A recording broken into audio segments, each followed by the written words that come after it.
Sveikučiai! Šiandien kamade švelniai paraukintas jauno paršelio kumpis. Jeigu žiūrit ne pirmą mano video, tai turbūt pastebėjot, kad mėgstu kartais paeksperimentuoti, naudodamas įvairius prieskonius ir įvairius specifinius marinavimo būdus. Tai šį kartą viską darau labai paprastai - druska, pipirai, česnakai ir truputėlis čili dribsnių. Ir priežastis yra tame, kad tiesiog jeigu mėsa yra šviežia ir kokybiška, tai jai nereikia nei įmantrių prieskonių, nei kažkokių papildomai mandrų marinavimo būdų. Jauno paršelio kumpis šį kartą yra iškaulintas, tai yra išimtas kaulas ir įdėtas į tinklelį. Tai tinklelio patariu neišmesti, o tiesiog jisai būna iš vienos pusės neužrištas, tai tiesiog atsargiai jį reikėtų nuimti, mėsą įtrinti prieskoniais ir atgal viską gražiai supakuoti. Kadangi mėsos gabalas yra nemažas, tai prieskonių reikia gana nemažai irgi ir reikėtų pasūdyti, papipirinti visas puses tolygiai. Galima naudoti, aišku, ir visokius kitokius prieskonius, įskaitant ir komercinius mišinius prieskonių, tie, kurie jums patinka, bet jeigu mėsa kokybiška, tai dažniausiai užtenka tik tai pagrindinių prieskonių, druskos, pipirų, česnakų ir truputį kažkokių aštrių pipirų, kad atsiskleistų pilnai mėsos skonis. Jeigu neišmetat tinklelio, tai galima tą mėsą atgal sudėti ir taip jinai išlaikys geriau formą ją rūkinant, kepant. Galima, aišku, apsieiti ir be to. Visgi naudojant tinklelį išlieka didesnė tikimybė, kad mėsa išliks sultingesnė ir bus gražios formos. O marinuoti tokią mėsą geriau iš vakaro. Kitą dieną kuriu kepsninę ir rūkinimo temperatūra bus apie 140–150 laipsnių. Šį kartą noriu mažiau rūkyto skonio, tai dėsiu iš karto kepsnį į įkaitusią kepsninę.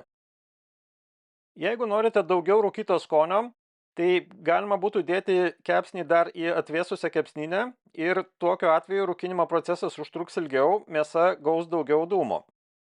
Iš pradžių mėsą dedu oda į apačią, tam, kad daugiau dūmų pasiektų pačią mėsą ir mažiau odą. Paskui bekepant ją bus galima apversti. Viso rūkinimo metu palaikau vienodą temperatūrą 150 laipsnių. Kepant tokį kepsnį labai yra pravartu turėti termometrą ir stebėti, kaip tas kepsnys kepa eigoje. O naudojant bevielį termometrą galima tai daryti iš namų.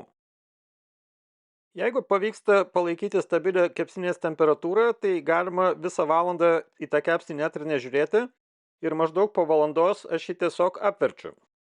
Praktiškai pusę laiko kepsnys kepa viena pusė, pusę laiko kita pusė. Bendras kepimo laikas tokiam gabalui apie 1,5 kilogramo yra apie 2 valandas. Tikslas yra pasiekti vidinę kepsnio temperatūrą apie 65 laipsnius. Nežiūrint labai šalto oro lauke, kuo toliau kepa, tuo mažesnio angų atidarimo reikia ir praktiškai užtenka vos plyšelio. Išrūkinti tokio dydžio kepsnį iki vidinės 65 laipsnių temperatūros užtruko 2 valandas 10 minučių 150 maždaug laipsnių temperatūroje. Galima būtų pakepti ir dar ilgiau, bet kadangi tai yra jauno paršelio mėsa, tai jinai turi nedaug riebalo, gali išsausėti. Kad neišsausėtų, galima aišku papildomai naudoti padažą, kuriuo galima aptepti mėsą kepant. Šį kartą nenaudojau nei jokio padažo, nei kažkokių įmantrių prieskonių, kad atsiskleistų tikras kokybiškos mėsos skonis. Nuėmus kepsnį reikėtų leisti jam pailsėti kokią 15 bent jau minučių, kad pasiskirstytų sultys ir mažiau jų išbėgtų pjaunant. Kaip matot, naudojant tinklelį, mėsos forma išlieka tokia, kokia buvo pradinė, tai ne visada pavyksta labai lengvai tą mėsą atgal gražiai supakuoti, bet tikrai geresnis vaizdas. Ir ne tik vaizdas, bet ir pats mėsos gabalas yra vienodesnis, todėl vienodžiau kepa. Kadangi tai yra jauno paršelio mėsa, tai oda dažniausiai išlieka tokia šiek tiek elastinga, jinai sunkiai prikepa, bet tuo pačiu jinai lengvai ir pjaunasi ir netgi pakankamai lengvai susikramto. Man tokia mėsa yra skaniausia tokia kaip yra, tai yra su minimaliu kiekiu prieskonių ir tiesiog druska, česnakai, pipirai ir truputį kažkokių aštrių pipirų.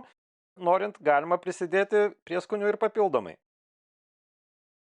Skanaus ir iki kito karto.